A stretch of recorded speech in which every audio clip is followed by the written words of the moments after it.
बिस्मिल्लाहिर्रहमानिर्रहीम। अस्सलाम वालेकुम डियर स्टूडेंट्स। आज का हमारा जो टॉपिक है वो है सिंध का मैदानी खिता। इस खिते को दरिया सिंध का ज़ेरी मैदान भी कहते हैं। बलाई मैदान की तरह ये खिता भी बहुत जरखेज़ है। सिंध का जो मैदानी इलाका है इसे सिंध का ज़ेरी मैदान भी कहते हैं। बलाई मैदान की तरह ये खिता भी जरखेज़ है। जो हमने पढ़ा था कि बलाई मैदान जो है वो बहुत ज़्यादा जरखेज़ है, वहाँ पर फसलें बहुत ज़्यादा होती हैं, तो सेम उसी तरह ज़ेरी मैदान में भी फसलें बहुत ज़्यादा होती हैं। इसके मशरक़ में सहराए थर है, यानी कि थर का जो रेगिस्तान है वो इसके मशरक़ में है। ज़्यादातर आबपाशी अनहार से की जाती है। अनहार नहर की जमा है। आबपाशी होता है फसलों को पानी देना, लेकिन फसलों के लिए पानी की कमी को ट्यूबवेलों से भी पूरा किया जाता है। मतलब अनहार ही काफ़ी नहीं है फसलों को पानी देने के लिए, आबपाशी के लिए, तो इसके लिए फिर ट्यूबवेलों की ज़रूरत पड़ती है। ट्यूबवेल्स के ज़रिए फसलों को पानी दिया जाता है। सखर बिराज यहाँ का सबसे बड़ा बिराज है। सखर में बिराज बनाया गया है जो कि यहाँ का सबसे बड़ा बिराज है। दूसरे बिराजों गद्दू और कोटरी से भी नहरें निकाली गई हैं। तो ये बिराज जो होते हैं ये दरिया में बनाए जाते हैं, जिससे नहरें निकाली जाती हैं जो कि फसलों को पानी देती हैं। गंदम, गन्ना, चावल और कपास इस खिते की अहम फसलें हैं। इस खिते का केला, अमरूद और खजूर बहुत मशहूर हैं।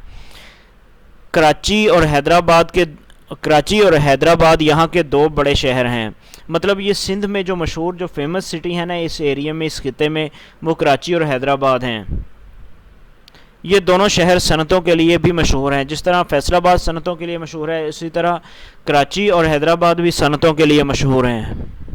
सूबा खैबर पख्तूनख्वा और बलूचिस्तान का मैदानी खिता।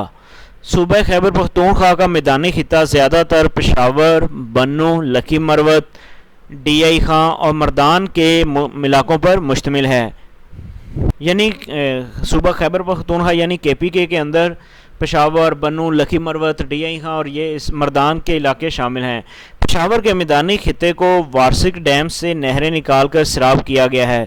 उधर एक वार्षिक डैम है जिससे बिराज बनाकर नहरें निकाली गई हैं और यही नहरें इस खिते को सैराब करती हैं, यानी इन्हीं के ज़रिए इनको पानी दिया जाता है। मर्दान के खिते को दरिया सिंध से निकलने वाली पहूर हाई लेवल कैनाल और बनु लकी मरवत के इलाके के दरिया कुर्रम से निकाली जाने वाली नहर सैराब करती है। मर्दान का जो एरिया है, खिता है, इसको दरिया सिंध से एक नहर निकलती है जिसका नाम है पहूर हाई लेवल कैनाल, जो कि इसको सैराब करती है।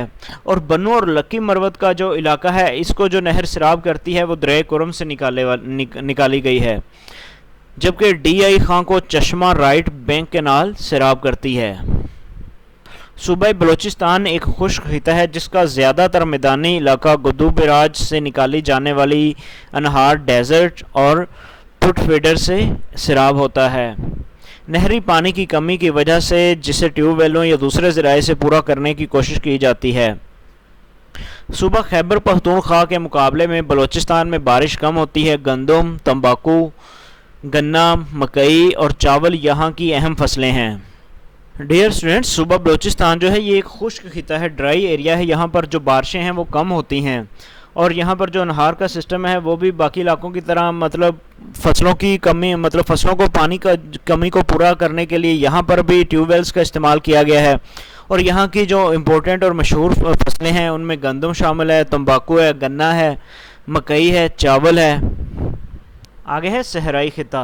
ऐसा इलाका जहाँ सालाना बारिश 10 इंच से कम हो सहरा कहलाता है। ये सहरा की डेफिनेशन है। सहरा ऐसा इलाका होता है जहाँ साल भर में 10 इंच से बारिश जो है वो कम होती है। पाकिस्तान का जनूब मशरक़ी हिस्सा रेगिस्तानी खसूसियात का हामिल है और एक वसी और रीज़ रकबे पर मुहित है। मुहित होता है फैला हुआ है। डियर स्टूडेंट्स, यानी कि पाकिस्तान का जो जनूब मशरक़ी हिस्सा है वो रेगिस्तानी खसूसियात का हामिल है, यानी कि वो डेजर्ट्स की तरह का है।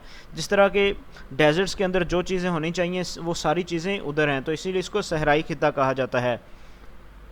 पंजाब में ये इलाका बहावल नगर से शुरू होकर बहावलपुर और रहीम यार खां तक फैला हुआ है और सिंध में सखर, खैरपुर, सांगड़, मीरपुर ख़ास और थर पारकर के अजला पर मुश्तमिल है।